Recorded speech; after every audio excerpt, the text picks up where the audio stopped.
Wakanyo ni Seneta ma Kakamega Boni Khalwale koro chano pedho paro mar chik e od bura mabiro chiwo lai mar golo puonj kata kum ne jogo matiyo marach kod mbui kaka mag goro tipo mag machienglo mag jotelo.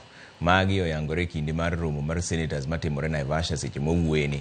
Bende spika mar Senate Amason Kingi ne oyudore tago maliet e lwet senators ka itude kod tayo twak monindo nyakonchiel. Walter Nyambaga nigi ler mar wachni. Manandalo machuok to iya od bura mosebedo yuyo kuom thuolo malach. Romo mar senators Naivasha e kaunti ma Nakuru ochiwo thuolo ne senators mondo olalre matute weche mag od bura mag Senate. Ka ema seneta ma Kakamega Boni Khalwale oyango ni obiro pedhe paro mar chik e od bura mar Senate mamulo tiyo marach kod mbui motenre kod jogo magoro machienglo mag tipo mag jotelo kendo dhienyo gi mbui. Kaka yor golo paro marowere mathoth mag jenzi osebedo katimo ne sirikal. So if the law is not clear, then both the police and the users of social media are at loss as to what are the do's and don'ts of using social media. So the intention of the draft bill that I've made in the Senate is to give way to legislation that will make it clear that these are the things you can do without going beyond the limit on social media. Senators bende omako sekta mar ofambo kich kod ng'ut sati kagiseyo DCI kod obila kuom remfe ko jogo matayo njore mag teko ji kendo nego ka jo Kenya lal miru mana kakuyo monego taya. I was patiently, as a responsible public servant, hoping that the DCI, the NIS, would then come out with formal information regarding the disappearance of young people.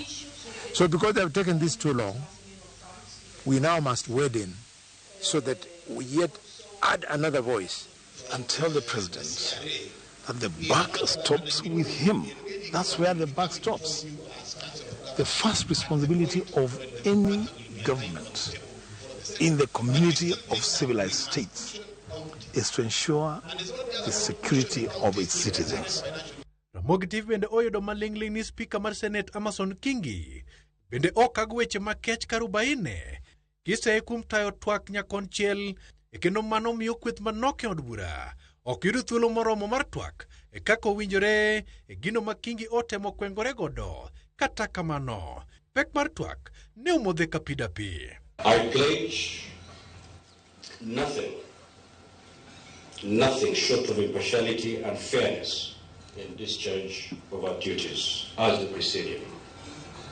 The Senate success is Kenya's success. Senators bende oko ne piny owacho serem cholo negi omenda madwarore kendo mano weyo katijegi odiedo. Senators, not one, not two, are bundled in buses and being taken to meeting sites like in Dodoma, in Tanzania.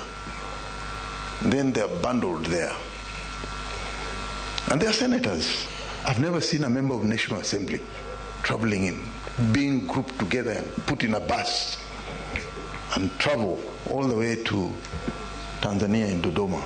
There are bills that pass through the National Assembly that must be ascended to, that must get concurrence from the Senate before they are ascended to by the President into law.